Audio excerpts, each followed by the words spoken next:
Hello everybody, welcome back to Tom Reads Things. My name is Tom. I hope you're all very well. It's raining outside, it's dark, I'm inside, nice and cosy. I've got a pile of books next to me, a cup of tea in front of me, the fire's on. It can only mean one thing. It's the first day of Victober!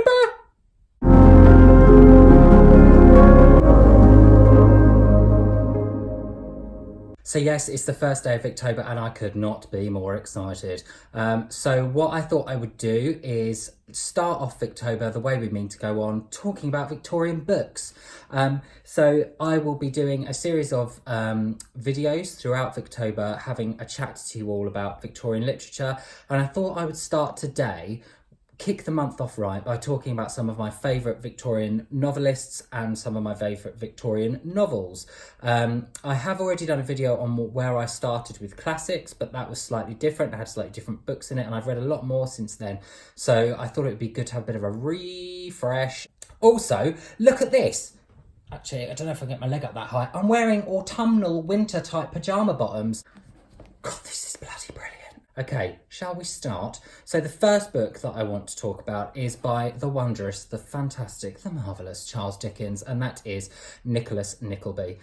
So this book I read this year and absolutely adored. This won't be the last time that Charles Dickens appears in this video, let me tell you that. So this tells the story of Nicholas Nickleby, whose family fall on hard times after the death of his father.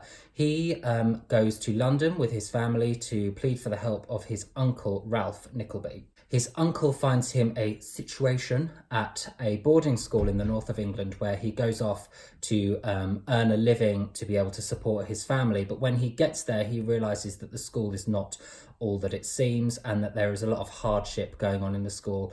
The school is not treating its pupils correctly, and he decides to escape with fight back against the headmaster and take one of the students there as well with him to safety. And the story kind of goes on from there. I absolutely adore this book. It's a very, I don't know if this will make sense to everyone, but it's a very Dickensian Dickens novel.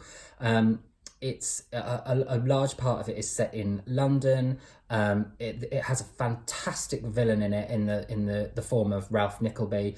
And it has a wonderful hero at the centre of it as well in Nicholas. There are some fantastic scenes throughout this book. There are some absolutely bloody wonderful characters. The character of Smike, who is the boy that Nicholas rescues from Dotherby's Hall, the school in the north of England, he's just absolutely heart-wrenching in his devotion to Nicholas. The fact that he admires, respects and loves him for rescuing him from that school is just absolutely wonderful. I just absolutely adore their relationship in this book. It's fantastic, absolutely brilliant. So yeah, Nicholas Nickleby isn't one of the Dickens novels that I hear spoken about very much, and I'm not sure why really. I really like it. It's a bit of a chunkster. It's not as big as some of his novels. I'd say it's medium length for a Dickens novel. I think this is about 700 pages, something like that. But it is the narrative and the plot and the storyline are just so well paced and fantastic that you will absolutely tear through this. So yeah, Nicholas Nickleby's very quickly becoming one of my favourite Victorian novels of all time.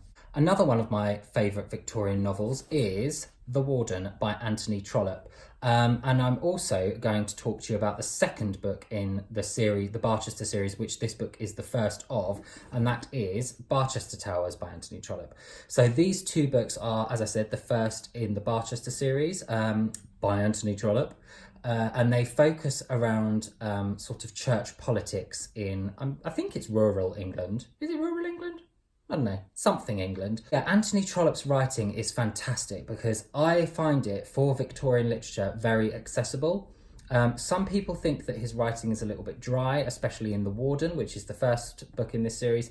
But I just find it very heartwarming and I find it incredibly accessible. If you struggle with writing such as Dickens, then I would very highly recommend you going and checking out Anthony Trollope. Whilst his writing is incredible, it is very accessible, I find, for Victorian literature.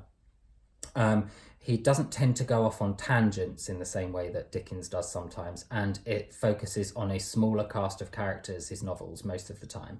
Although I have also read The Way We Live Now, and that has a larger cast of characters than I'm used to from these other two Trollope books, if I can remember correctly. These two books are fantastic and are actually a fantastic place to start with Victorian literature. If you want to get involved in Victober but you're not really sure where to start, I would definitely give these two a go, especially The Warden. This will count towards Katie's challenge of reading I think it will count towards Katie's challenge actually. Yes, it will, of reading a book under 250 pages. And will this count towards Katie's challenge of reading one over 500 pages? Oh, just... Oh, it's got literally about bang on 500 pages this. So yes, do give these two a go. So the next book that I want to talk about is Middlemarch by George Eliot. So I read this, when did I read this? I read this quite a while ago. I feel like I read it last summer. Last summer.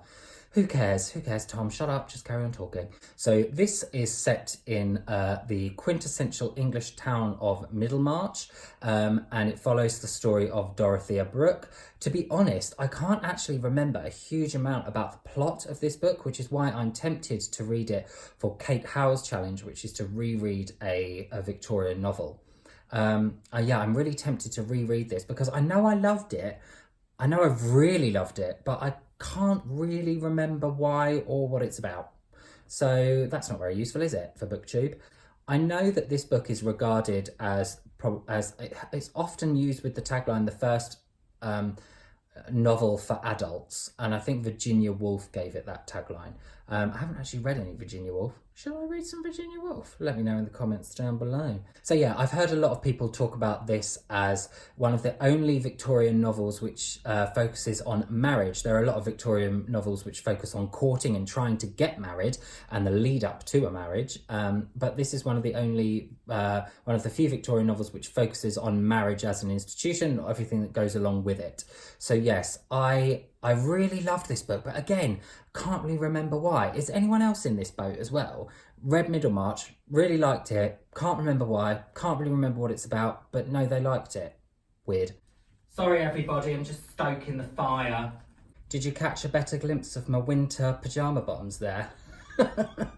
So the next book that I want to talk about is David Copperfield by Charles Dickens. Oh my God, this is brilliant. This is brilliant. Read it now. Read it for Victober. Put it on your Victober TBR. Get it read. It's bloody wonderful. This is again by Charles Dickens. It is one of his I believe it's his longest novel in terms of word count, coming in at around 1,000 pages. Is that right? Yeah, around-ish 1,000 pages, something like that. So this follows the story of a young David Copperfield throughout his life, starting from literally the minute when he is born. What I love about this book is that it's written in the first person. It follows a very wide range of characters, but because it's written in the first person, it's much easier to follow than a lot of Dickens' other novels. So if you're looking for a fantastic place to start with Charles Dickens, even though this is incredibly long, it is a fantastic place to start. It has one of the most amazing Dickensian villains in it, Uriah Heep. He is gross.